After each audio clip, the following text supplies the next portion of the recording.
Hi everyone. இந்த வீடியோவில் நம்ம என்ன பார்க்க போகிறோம்னா 12th ஸ்டாண்டர்ட் பயாலஜி.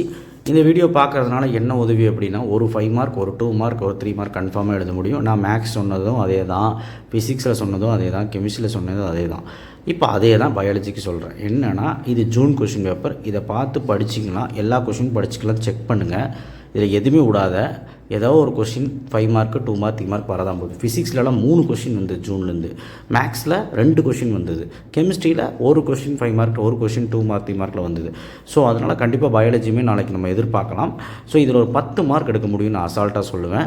கண்டிப்பாக வந்து உள்ளே போய் பார்த்தலாம். சப்ஸ்கிரைப் பண்ணுங்கள், லைக் பண்ணுங்கள். லைக் பண்ணிங்கன்னா தான் வீடியோஸ் வந்து மூவ் ஆகும். நிறைய பேருக்கு தெரியாது பாவம்.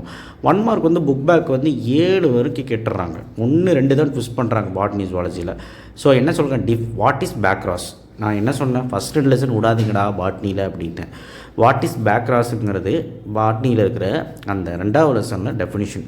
அடுத்து material use to grow microorganism like spirulina. இது வந்து நம்ம சொல்லிட்டோம் இல்லையா? 4th லெசன் எவ்வளோ இம்பார்ட்டன்ட். சீட் பால்னா என்ன, இதுவுமே 6வது லெசன் சொன்னோம்.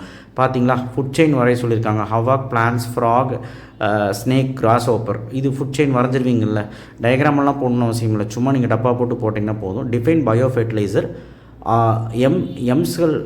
எம்ஸ்குலேஷன் அப்படிங்கிறதாங்க. இது வந்து எம்ஸ்குலேஷன், இது வந்து புக் பேக் கிடையாது. இது வந்து ஆக்சுவலாக கொஷின் ஆன்சரில் இருக்கிறது. ஓகேவா? நீங்கள் படிச்சிருந்தால் எழுதிக்கலாம். அடுத்து வந்து பார்த்தீங்கன்னா ரைட் தி 7 கன்ஸ்ட்ரெயின்ஸ். பார்த்தீங்களா, செகண்ட் லெசனில் ரிப்பீட் ஆகிருக்கு. அப்போ என்ன அர்த்தம், 2ஆம் பாடத்தில் 2 மார்க் 3 மார்க் ஒரு 10 கொஷின் இருக்குது. அது படிச்சிங்கன்னா ஏதோ ஒரு கொஷின் வரப்போகுது. Draw the diagram of thermal stratification of pond. பார்த்தீங்களா, டயக்ராம் மட்டும்தான் கேட்குறான். இந்த கொஷின் நம்ம சொன்னோம்.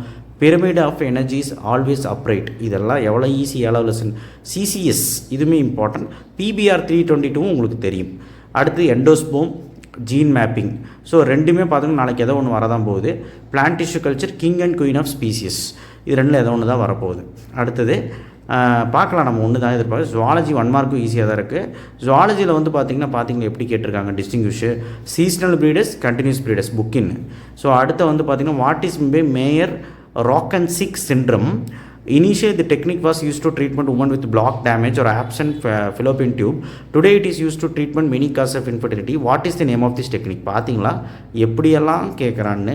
ஸோ இது வந்து நீங்கள் புக் பேக்கில் இல்லை, புக்கின்ல செகண்ட் லெசன் இருக்குது. தயவு செய்து பாருங்கள், இதே கூட கேட்கலாம். Genetic code is universal. 5வது லெசனில் கேள்வி. அடுத்த list of the major gases seems to be found in a primitive earth. இதுவும் 6வது லெசனில் கேள்வி. என்னத்தை சொல்கிறது, define antibiotic easy. Red book data easy. அடுத்து அப்ளிகேஷன் ஆஃப் காரியோடைப்பிங் நாளைக்கு வருது. அட்வான்டேஜ் டிஸ்அட்வான்டேஜ் குளோனிங் கேட்டுட்டான், திரும்ப வரக்கு வாய்ப்பு இருக்குது. Pedogenesis book back. 3 major functions of soil book back கிடையாது, புக்கின்னு. ஸ்பெர்ம் டயக்ராம் வந்து கண்டிப்பாக கேட்க வாய்ப்பு இருக்குது. அடுத்து வந்து பார்த்திங்கன்னா பாருங்கள், அதாவது embryonic stages of higher animals such as human possesses some structure that resemble the adult stage of its ancestors. What are the structures or character that appear only in the embryonic stages of human? இது நீங்கள் question புரியலன்னா நீங்கள் தமிழ்லேயும் படித்து பார்க்கலாம். ஏன்னா தமிழில் உங்களுக்கு ஈஸியாக புரியும். இந்த மாதிரி தான் நாளைக்கு கம்பல்சரி கேட்பான் போல். ஓகேவா? நீங்கள் புரிதல் இருந்தால் தான் எழுத முடியும். அண்ட் நெக்ஸ்ட் இந்த டயக்ராம் பார்த்தீங்கன்னா என்ன டயக்ராம் தெரியுதா? இது வந்து 2ஆம் பாடத்தில் ஃபெர்டிலைசேஷன் டயக்ராம். அதில் 5 பாட்டு கேட்குறான். அந்த 5 பாட்டு எழுதுனா 5 மார்க். ஸோ நாளைக்கு வந்துட போகுது, பார்த்துருங்க. அடுத்து நியூக்ளியோசோம் வந்து 5ஆம் பாடம் படிச்சுக்க. அடுத்து man infected HIV. Test can be infected. என்ன டெஸ்ட் எடுப்பேன்?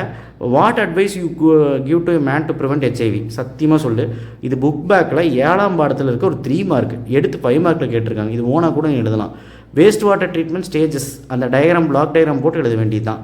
இப்போவும் சொல்கிறேன், இதை விட ஈஸியாக நாளைக்கு வரப்போகுது. நல்லபடியாக எழுதிட்டு வா. 95 மார்க் பக்கம் நமக்கு ஈஸியாக தான் வரும். ஒரு 5 மார்க் தான் கஷ்டப்படுத்தும். ஸோ பயாலஜி வாழ்த்துக்கள், நல்லா எழுதிட்டு வாங்க. லாஸ்ட் எக்ஸாம்னு சொல்லி அசால்ட்டாக இருக்காதீங்க. முடிஞ்சதுக்கப்புறம் விளையாண்டுக்கலாம். நன்றி.